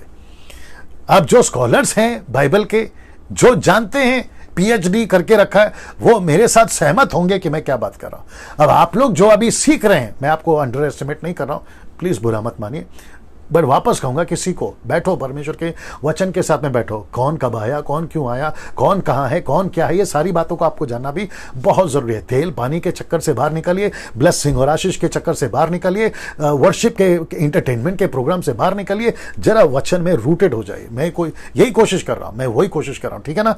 सो यहां पे इस व्यक्ति से ऐसा कोई भी जो चिन्ह है जो भविष्य को बताता है वो मैच नहीं करता, ठीक है ना, जिसका जिक्र यीशु मसीह ने भी कहा अंत के दिनों में। दानियल की बातों को कहा उन्होंने, तो कहा है कि जो पढ़े वो समझे, वो अंत के दिनों में, लेकिन एंटियोक का नहीं बोला उन्होंने ये कहा, ये नहीं कहा कि एंटियोक से आपको कुछ सीखना हो, नहीं, उसने कहा दानियल से सीखो।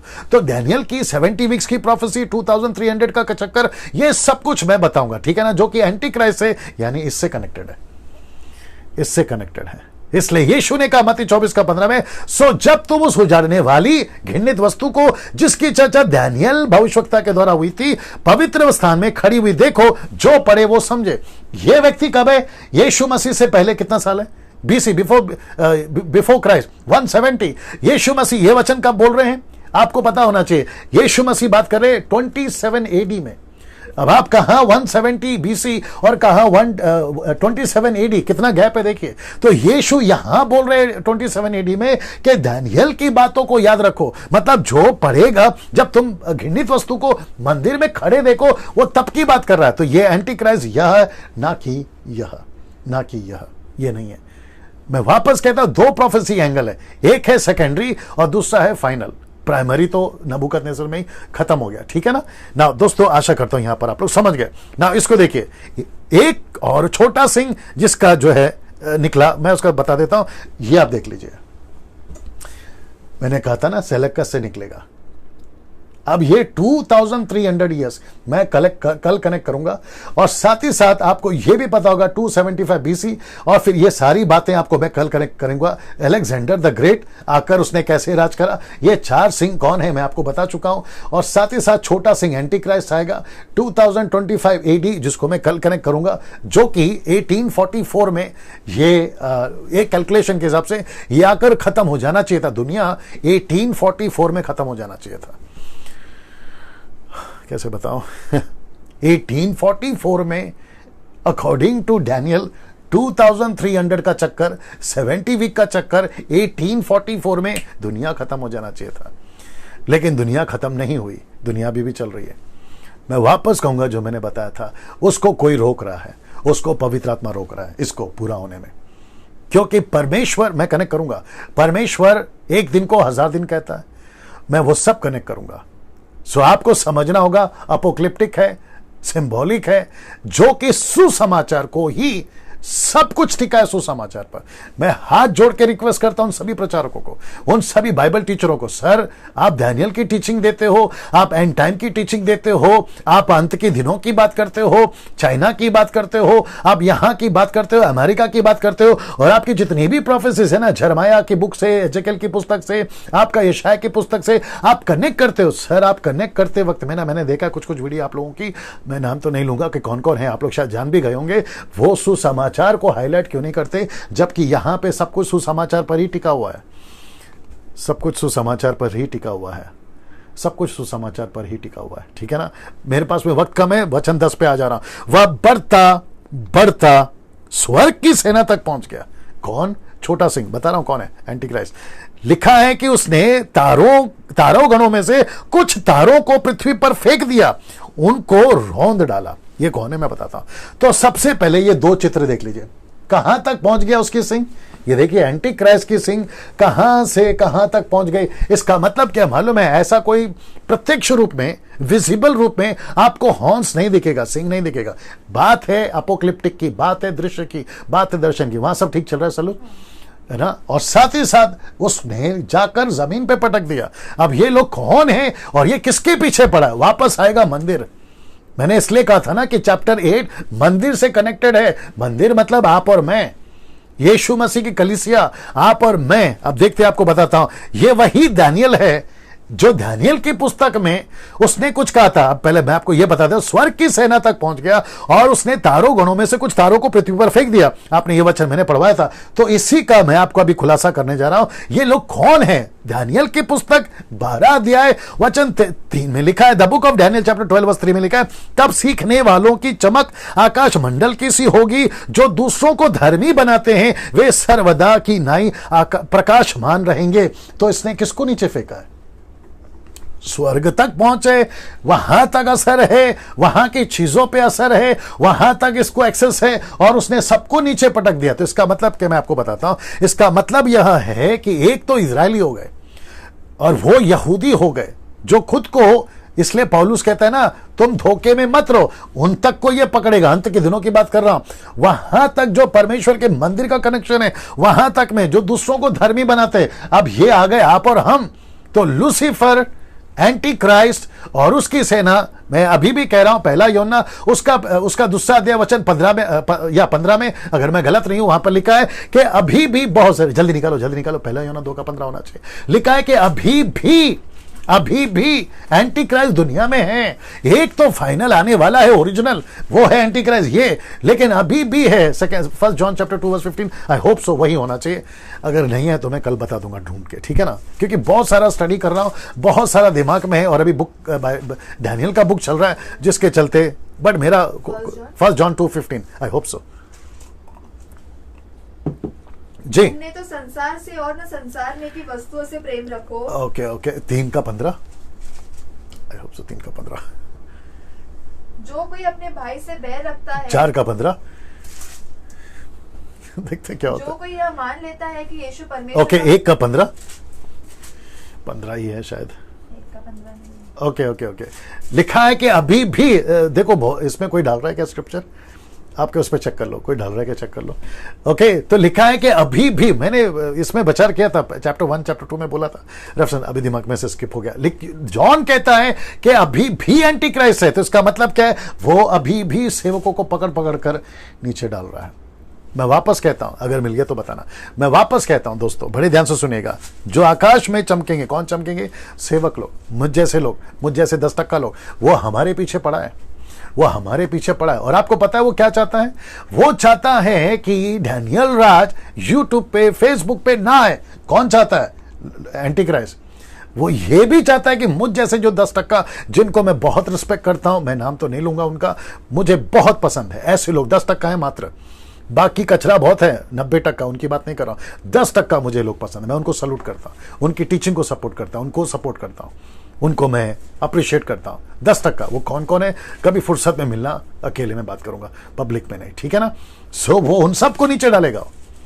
तो वो पीछे पड़ा है, कैसे तैसे लालच में, व्यभिचार में, पाप में, संसार की बातों में। हम जैसे जो आकाश में चमकने वाले लोग हैं ना, उनको नीचे डालने का प्लान है। इसलिए बहुत सावधान रहना, मैं कह रहा हूं बहुत सावधान रहना, आपको बहुत संभलना है। मिला आपको बहुत संभलना है, ठीक है ना। नहीं मिला तो मैं कल बता दूंगा, लेकिन मैं यहां से आगे बढ़ूंगा। नाउ ये देख लीजिए, वो जो छोटा सा हॉर्न, एंटी क्राइस्ट जो निकला ना, एंटी क्राइस्ट।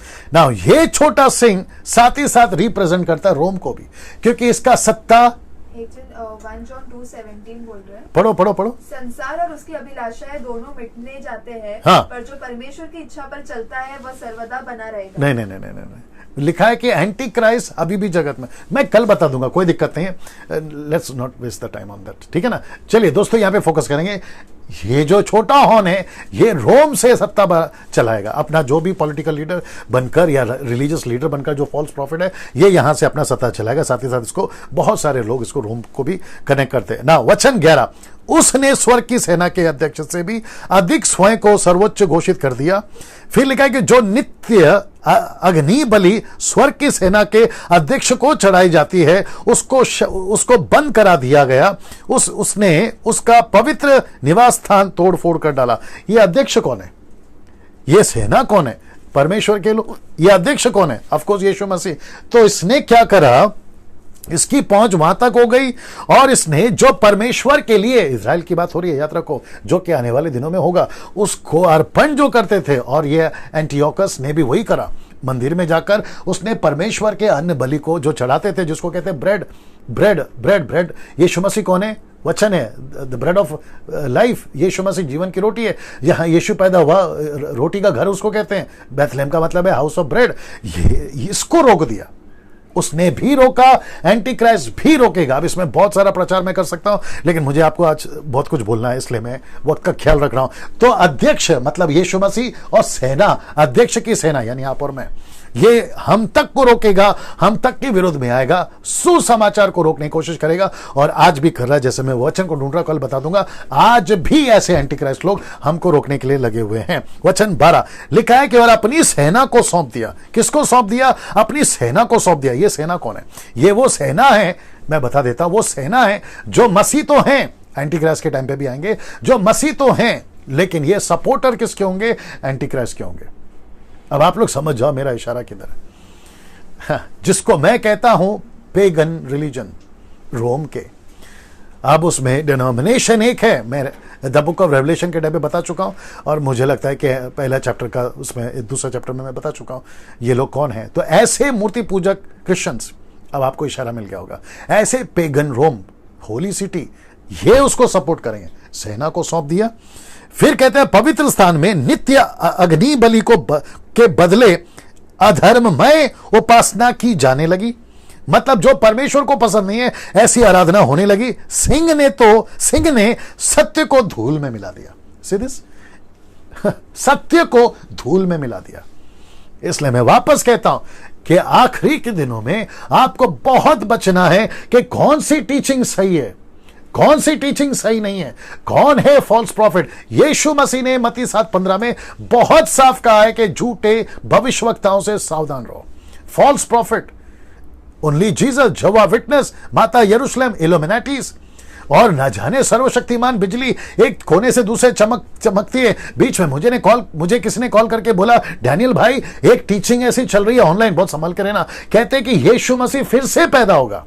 वाह, कहां से पढ़ते हो, कहां से लाते हो ये लॉजिक? कहते यीशु मसीह फिर से पैदा होगा। यीशु मसीह, अच्छा, माता यरूशलेम वाले कहते यीशु मसीह के जगह पे एक औरत पैदा होने वाले, एक मां आई है, और कहीं तो कोरिया में कहीं तो वो मां आ चुकी है, तो मां को मानो।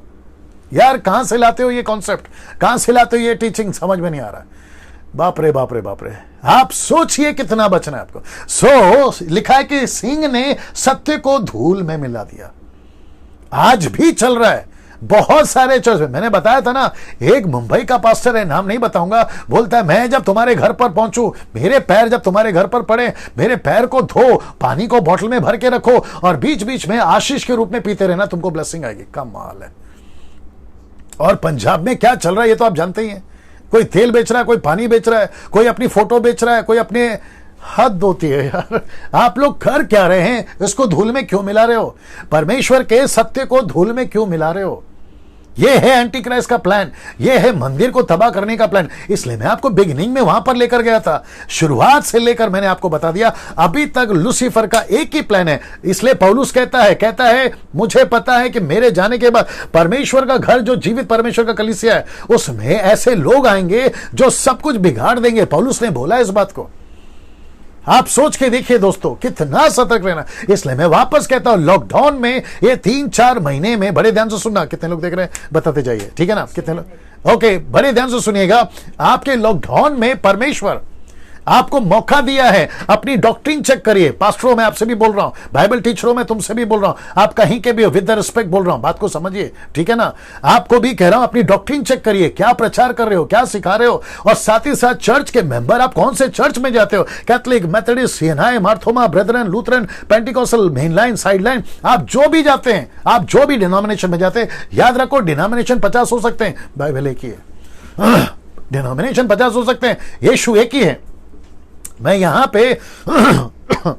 पे डिनोमिनेशन के हिसाब से बात नहीं कर रहा, मैं यहां यीशु के हिसाब से बात कर रहा हूं, क्योंकि यीशु की कलीसिया यूनिवर्सल है। बीच में एक मूर्ख टाइप का आदमी कहता है, पास्टर डैनियल राज जो सिखाते हैं, उनके जैसे जो सिखाते हैं वो उन तक रखिए, और जब आप संडे को चर्च में आते हैं तो फिर आप उनको सब कुछ छोड़कर फिर हमारे पास आते हैं, क्योंकि मैं आपका पास्टर हूं और मैं जैसे सिखाता हूं वैसे करो।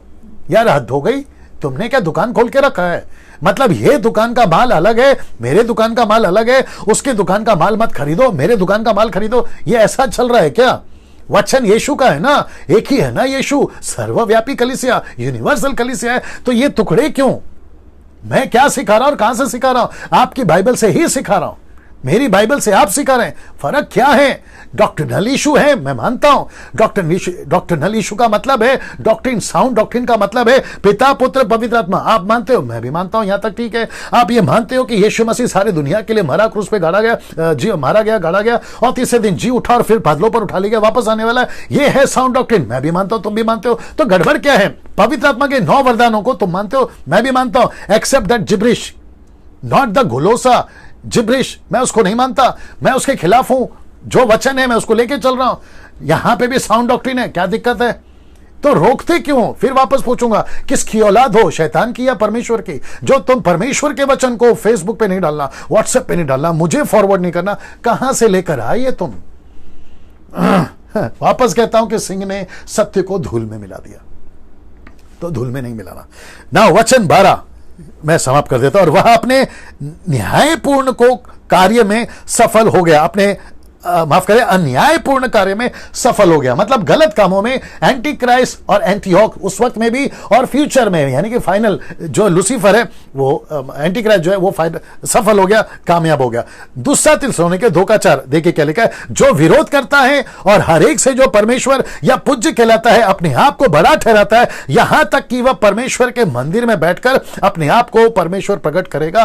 तो एंटीओक्स ने भी यही करा और एंटी क्राइस्ट भी यही करेगा। ये चित्र देख लीजिए, आपको ये छोटा सा हॉर्न दिख रहा होगा, anti Christ horn, Antiochus, anti Christ, सत्ता, परमेश्वर के मंदिर में बैठना, ये चित्र आपको मदद करेगा। वहां सब ठीक है? ओके, देख लीजिए ना दोस्तों, वक्त को भी ध्यान रखना है। वचन 13 ये इंपॉर्टेंट है। अब यहां से, यहां पे सपना खत्म हो गया। तब मैंने, कौन? डैनियल, एक भक्त को बोलते हुए सुना। क्या सुना? एक और भक्त उस बोलने वाले भक्त से पूछ रहा था, नित्य अग्नि बलि और विध्यवंसकारी, बाप रे क्या हिंदी है, अधर्म के विषय में जो दर्शन दिखाया गया है वह कब पूरा होगा? मतलब जो अन्न बलि रोकी जा रही है और विध्वंसकारी, इसका इंग्लिश वर्ड ढूंढना पड़ेगा, चलिए कोई नहीं। अधर्म के विषय में जो दर्शन दिखाया गया वह कब पूरा होगा? मतलब जी याद आ गया, मंदिर कब बनेगा, वापस से रीबिल्ड कब होगा, यह कब बनेगा? दूसरा तारों गणों का रौंदा जाना कब तक होता रहेगा? इसको कहते हैं पवित्र लोगों की शहादत, जी, शहीद होना ये कब खत्म होगा, मार्टियर जिनकी मौत हो रही है ये कब खत्म होगा, इन सब का जिक्र जो है ये दानियल पूछ रहा है, आपस में बातचीत भी चल रही है, ये कब खत्म होगा। प्रकाशित वाक्य में भी मैंने बोला था, चैप्टर याद नहीं आ रहा, जहां पर सफेद कपड़ा पहनकर वेदी के नीचे कुछ लोग बोल रहे हैं ये कब खत्म होगा, इनका न्याय कब होगा, ये जो शहीद हो रहे, मार्टियर हो रहे, इनको कब न्याय मिलेगा। अब जरा वचन 14 देखिए, पहले भक्त ने उसको यह बताया, जब तक, जरा देख लीजिए, जब तक 2300 संध्या और सवेरा ना बीत जाएंगे, 2300 ये संध्या और सवेरा जब तक नहीं बीतेगा तब तक यह अधर्म होता रहेगा। उस अवधि के पश्चात पवित्र स्थान शुद्ध किया जाएगा। तो पवित्र स्थान कब शुद्ध किया जाएगा, तो the book of Ezra chapter 7 मैं बता चुका हूं, वो हो गया। लेकिन उसके बाद में एंटियोक्स ने आकर खराब करा, फिर उसके बाद में लूसीफर आएगा, एंटीक्राइस्ट आएगा, वो नाश करेगा, ठीक है ना। तो यहां पे पूछ रहे हैं कि वापस से कब ठीक होगा। तो एक हो गया सेकेंडरी और दूसरा हो गया final. I hope you are understanding, ठीक है ना। नहीं समझ में आ रहा तो वीडियो को वापस से देख लेना, शुरू से आपको समझ में आ जाएगा।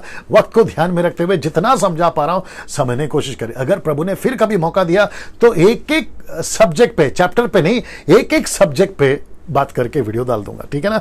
तो वापस आते हैं कि पहले भक्त ने उसको यह बताया, जब तक 2300 संध्या और सवेरा ना बीत जाए, 2300 जब तक ना बीत जाए, मैं कनेक्ट करूंगा ये क्या चीज है, तब तक ये, और कल तो बहुत ज्यादा इंपॉर्टेंट है, कल तो आना आप लोग, जब तक यह अधर्म होता रहेगा, इस अवधि के पश्चात पवित्र स्थान शुद्ध किया जाएगा। इसका मतलब है कि यीशु मसीह फिर आएंगे, जो कि मिलेनियम है, यीशु मसीह का शुद्धिकरण का है, ये उसको कनेक्ट करेगा। वचन 15, जब मैं दानियल, जब मैं मतलब मैं नहीं, बाइबल वाला दानियल, यह दर्शन देख चुका, तब मैंने इसके अर्थ को समझने का प्रयत्न किया। मैंने देखा कि सहसा मेरे सम्मुख कोई आकर खड़ा हो गया, वह मनुष्य जैसा दिखाई दे रहा था, वो मनुष्य जैसा दिखाई दे रहा था। ये कौन है मैं आपको बताऊंगा, मैं बताऊंगा अभी आपको ये कौन है। साथ ही साथ आपको यह भी बता दूं कि जब मैं प्रचार कर रहा था उत्पत्ति के 6वें अध्याय में, sons of God and daughters of men, मैं जब प्रचार कर रहा था, मैंने कहा था कि स्वर्गदूत जो है वो मनुष्यों का रूप ले सकते हैं। अब आप जानना चाहोगे ये कौन है। वचन कह रहा है, मैंने किसी मनुष्य की वाणी सुनी, वह उल्हे नदी के दोनों तटों के मध्य में से निकली थी, नदी के तट में से निकली थी। उस वाणी ने ऊंचे स्वर से कहा, क्या लिखा है, ओ गैब्रियल, इस मनुष्य को दर्शन का अर्थ समझा दे। कौन है ये, गैब्रियल, ये है गैब्रियल, जिसको मनुष्य जैसा देखा, ये है गैब्रियल। नाउ लिखा है ओ गैब्रियल, लास्ट में आता है एल, एल का मतलब है एलोहिम। तो स्वर्गदूत का नाम परमेश्वर से जुड़ा है, यह भी आपको बता देता ना। वचन 17, अंत गैब्रियल मेरे समीप आया, जहां मैं खड़ा था। जब वह मेरे समीप आया तब मैं डर गया। और ऑब्वियस है, जॉन यूहन्ना भी डर गया था, जब उसने स्वर्गदूत को देखा तो वो भी डर गया था, ये भी स्वाभाविक है, ये भी डर गया था। भूमि पर मुंह के बल गिर पड़ा, वो भी गिर पड़ा था, प्रणाम करने लगा। स्वर्गदूत ने उसको रोका, उसने मुझसे कहा, ओ मानव, जो दर्शन तूने देखा है उसका अर्थ समझ। यह दर्शन युगांत के विषय में है, युगांत के विषय में मतलब अंत के विषय में है। ओ मानव मतलब दानियल को बोल रहा है, ओ मानव सुन इस बात को ना। वचन 18, वह मुझसे बोल ही रहा था कि मैं अचेत हो गया। अचेत का मतलब है मैं बेहोश हो गया, या मेरा दिमाग खत्म हो गया, या मैं ना नीचे गिर गया। और आपको पता है ना ये कितनी उम्र का है, दानियल 90 साल का हो गया, ये बुजुर्ग एजेड हो गया था, ये उम्र हो गया थी इसकी।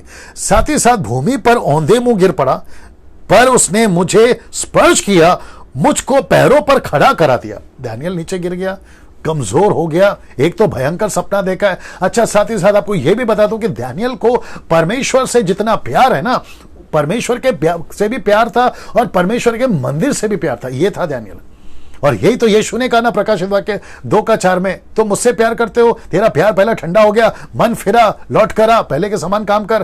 तो परमेश्वर का प्यार मंदिर, परमेश्वर का प्यार मंदिर, मंदिर का मतलब क्या, मिशन, मिशन का मतलब क्या, सुसमाचार। तो जो प्यार करेगा वो सुसमाचार सुनाएगा, जो सुसमाचार सुना रहा वो प्यार करेगा, सीधे। सो ये था डैनियल, औधे मुंह गिर पड़ा, उसने मुझसे स्पर्श किया, मुझको पैरों पर खड़ा कर दिया। अभी वचन 19, उसने कहा सुन, इस कोप युग के अंतिम दिनों में जो घटनाएं घटेगी उनको मैं तुझ पर प्रकट कर रहा हूं, ये ठहराए हुए युगांत के संबंध में है। तो जो क्रोध, परमेश्वर का क्रोध, गुस्सा जो प्रकट होगा, ये उसके बारे में बता रहा है। कोप युग मतलब अंत का दिन, भयंकर दिन, जिसको दानियल भी माफ करें, यूहन्ना भी कहता है कि पृथ्वी के लोगों पर हाय हाय, भयंकर दिन आने वाले। मैं वापस कहता हूं यार, मुझे बोलने दीजिए। विश्वासियों, आपको तो संभलना है, आपको तो संभलना है, लेकिन कोशिश करो कि जो बाकी अन्य जाति लोग हैं ना, उनको भी ये सुसमाचार मिले। मकसद एक ही है कि उनको बचाएं, जैसे तैसे जितनों को बचा सकते हैं उनको हमको बचाना है। वहां से सब ठीक चल रहा है? चलो ना, लिखा है कि जो मेढ़े के 2 सिंह तूने देखे, वे मादी और फरासी है, साम्राज्य के 2 राज। मैं आपको ये बता चुका हूं, ये आपको मैं पहले ही बता चुका हूं।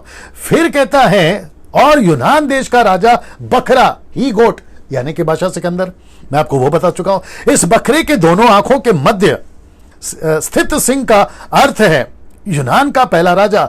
इसका मतलब है, आपको पता होना चाहिए कि ग्रीस, जहां पर एंटीक्राइस्ट का भी कब्जा है, वहां से निकला है पहला राजा। ना इसको देख लीजिए, जो 4 सिंह इस सिंह के टूटने के पश्चात उसके स्थान पर निकले, उसका यह अर्थ है यूनान राष्ट्र में से 4 राज्यों का उद्गम होगा, पर वे उसके समान शक्तिशाली नहीं होंगे। किसके समान? एंटीक्राइस्ट के समान, माफ करें, सिकंदर के समान। वो पावरफुल नहीं होंगे, सिकंदर पावरफुल था, और जिसके चलते उनका जो है राज्य खत्म होता चला गया। इसी के चलते वो छोटा सिंह बाहर निकला। ना वचन 23, इन 4 राज्य के अंतिम दिनों में जब उनके पाप का घड़ा भर जाएगा, एक राजा उदित होगा, उसका चेहरा कठोर और स्वभाव कुटिल होगा। अब इसको देखो, वह 2 मुंही बात करेगा। इसको कहते हैं हिपोक्रेट्स, 2 मुंही बात करेगा। इसका मतलब है, बात हो रही है एंटियोक की, जो कि प्राइमरी, माफ करें, सेकेंडरी था, और अब इसकी बात कर रहा हूं एंटीक्राइस्ट की, जो कि फाइनल है, मतलब अंत के दिनों में। तो 2 कॉन्सेप्ट है, मैं बता चुका हूं आपको। सो ये ऐसा होगा, लूसीफर, शैतान, संसार, एंटीक्राइस्ट, ये सब 2 ढोंगी लोग हैं, मतलब 2 मुंह वाले ढोंगी लोग हैं, हिपोक्रेट्स हैं। इनकी बातों पर विश्वास नहीं कर सकते। और यीशु मसीह ने भी डांटा है शास्त्री फरीसियों को, आपको याद होगा। वचन 24, वह शक्तिशाली होगा। देखो कौन? एंटीक्राइस्ट। वो शक्तिशाली होगा, हर जगह विनाश का भयंकर डेरा लगा देगा, जो भी कार्य वह हाथ में लेगा उसमें वह सफल होगा। वह शक्तिशाली नेताओं और भक्तों के जन समुदायों का नष्ट कर देगा। मैंने कहा था ना, पॉलिटिकल लीडर होगा, याद आ गया आपको? रेवलेशन की किताब में कहा था ना, एंटीक्राइस्ट जो है वो मनुष्य में से ही होगा, लेकिन वो क्या होगा? पॉलिटिकल लीडर होगा। इसका मतलब है 1 गवर्नमेंट एंड 1 रिलीजन को स्थापित कर देगा ये। और लिखा है कि जो भी कार्य वो हाथ में लेगा उसमें वो सफल होगा। वो शक्तिशाली नेताओं और भक्तों के जन समूह को नष्ट कर देगा। मतलब रिलीजियस लीडर को भी और पॉलिटिकल लीडर को भी ये हेड होगा, नष्ट कर देगा, मतलब उनको मार नहीं देगा, उनको अपने कब्जे में ले लेगा और ये राज करेगा। See the connection. अच्छा, और एक चीज बताता हूं, अभी मैं समाप्ति पर भी हूं, और एक चीज बताता हूं। मुझे किसी ने कहा कि सबसे पहले दानियल की पुस्तक की स्टडी करने के बाद ही रेवलेशन की किताब समझ में आएगी। मैं नहीं मानता, मैं नहीं मानता, क्योंकि जब मैं रेवलेशन स्टडी आपको दे चुका हूं, मैं खुद ले चुका हूं, तब जाकर मैं दानियल की पुस्तक को कनेक्ट कर पा रहा हूं। यह बात आप लोग 3 दिन 4 दिन से जब से मैं दे रहा हूं, आप लोग भी देख रहे होंगे, 8 दिन से, माफ करें। कोई दिक्कत नहीं है। दानियल को पहला सिखाओ या रेवलेशन को पहला सिखाओ, रेवलेशन को पहला सिखाओ या दानियल को पहला सिखाओ, बात एक ही है।